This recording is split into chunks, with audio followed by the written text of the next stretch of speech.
National politics అంటే national politics impact state మీద ఉండే అవకాశం ఉందంటారా?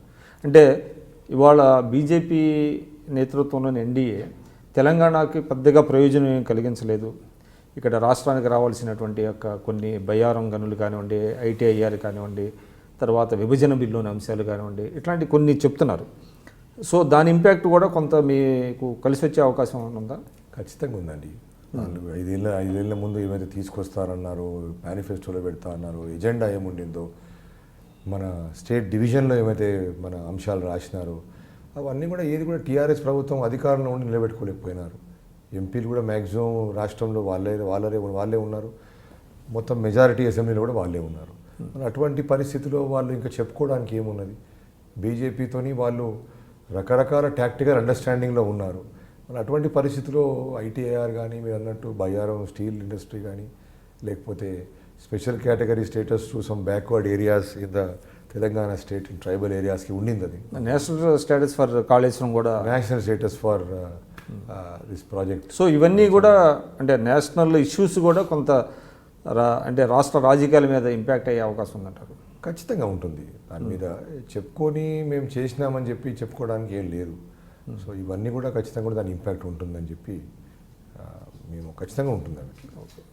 అయితే ఒకటండి, అంటే all said and done Uttam Kumar Reddy గారు గత 4 సంవత్సరాలుగా ఓ ప్రతిపక్ష నాయకుడిగా ఆయన ఫైట్ చేస్తున్నారు. సరే, ఆయన తరహాలో ఆయన చేస్తున్నారు. అంటే రేపు పార్టీ కనుక పవర్లోకి వచ్చే అవకాశం వస్తే కనుక ఆయన అవుతారా సీఎం, లేదంటే మళ్ళీ అధిష్టానం కన్సెన్సస్? అంటే ఈరోజు సీఎం క్యాండిడేట్గా మా పార్టీ ఎవరిని డిక్లేర్ చేయలేదు. కాకపోతే మామూలుగా ట్రెండ్ ఏముంటుందంటే పిసిసి ప్రెసిడెంట్ గారు, సిఎల్పి నాయకులు యూజువల్లీ వాళ్ళకి ప్రిఫరెన్స్ ఉంటుంది. ఓకే, సిఎల్పి అంటే జానారెడ్డి గారు, సిఎల్పి అయినా పిసిసి అయినా యూజువల్లీ వాళ్ళకి ప్రిఫరెన్స్ ఉంటుంది. బట్ అధిష్టానం ఎట్లా నిర్ణయం చేస్తే అందరు కూడా దాన్ని కోఆపరేట్ చేస్తారు, కట్టుబడి ఉంటారు.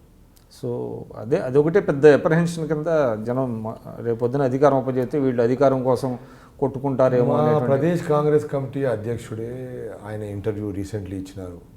మీరు అలా అంశాలను స్పష్టంగా ఇచ్చినారు.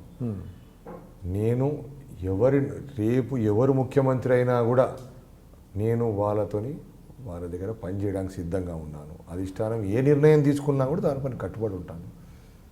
I'm ready to work under anyone అని చెప్పి తను ఒక రాష్ట్ర పిసిసి అధ్యక్షుడే అది ఇంటర్వ్యూలో చెప్పినాడు. సో ఇంకా దాంట్లో ఆయన అంత స్పష్టంగా చెప్పినప్పుడు ఇంకా మళ్ళీ రెండో ఆలోచన ఉందని చెప్పి మనం అనుకోవడం కూడా తప్పని నేను అనుకుంటున్నాను. ఈ ఎన్నికల్లో ధనం ప్రభావం ఏ విధంగా ఉండేటుందండి? అందులో మీరు అంటే కాంగ్రెస్ క్యాండిడేట్స్కి కొంచెం నిధుల కొరత ఉన్నది, బాగా అది ఒక లోపం అని కూడా అంటున్నారు. ఇక మీకు వచ్చే ఇప్పుడు ఉన్న ఎన్నికలన్నీ కూడా ఈ ధనం కూడా బాగా ప్రభావం చూపిస్తున్నది. అదే కానీ మా పార్టీ కూడా దానికి ఖచ్చితంగా సపోర్ట్ చేస్తాం అభ్యర్థులని చెప్పి పార్టీ ఆలోచన కూడా ఉందని.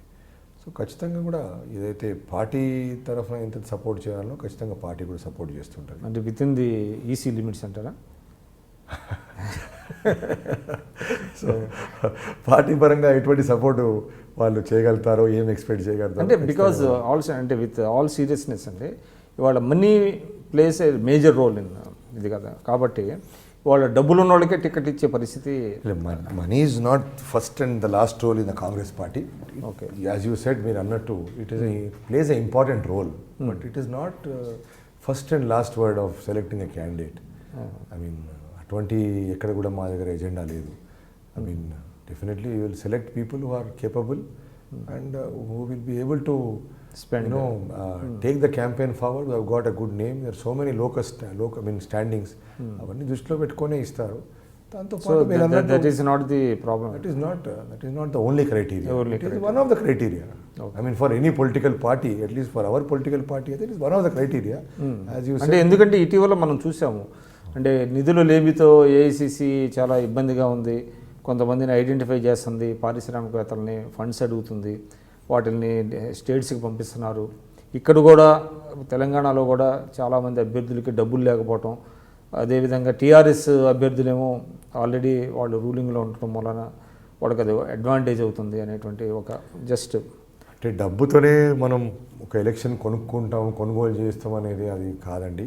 యూ హ్యావ్ టు మన పర్ఫార్మెన్స్ ఉండాలా, ఎజెండా ఉండాలా, మేనిఫెస్టో ఉండాలా, అండ్ మీరు దానికి సరిపడా ఒక క్యాంపెయిన్ ముందుకు తీసుకెళ్ళడానికి ఆర్థికంగా కొంచెం శక్తి కూడా ఉండాలి. కానీ ఆర్థిక శక్తి ఉన్నవాడికే అతనికి ప్రజలు ఓట్లు వేస్తారని చెప్తే మన టాటా, బిర్లా, అంబానీ వీళ్ళే ఉండేవాళ్ళు రాజకీయాలలో కూడా. సో అటువంటి ఉదాహరణలు అవి అట్లేం లేవు. బట్ డెఫినెట్లీ సెలెక్షన్ ఆఫ్ క్యాండిడేట్లో కూడా డెఫినెట్లీ వాళ్ళతోని మనము whether he can sustain, where he can fight election, ఆర్థికంగా చేయగలుగుతాడా లేదా కూడా దాన్ని అసెస్ చేసే పాయింట్ ఉంటుంది, కాదని అంటలేను. బట్ అది మొదటి అంశం, ఆఖరి అంశం అదే అని చెప్పి that is the only criteria అయితే కాదు. For more videos, subscribe to iDream.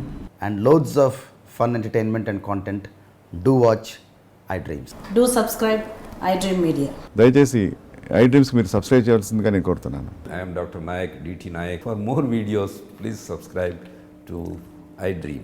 Please subscribe iDream News. Please subscribe iDream. Please subscribe iDreams. మీరు చూస్తున్నారు iDream News.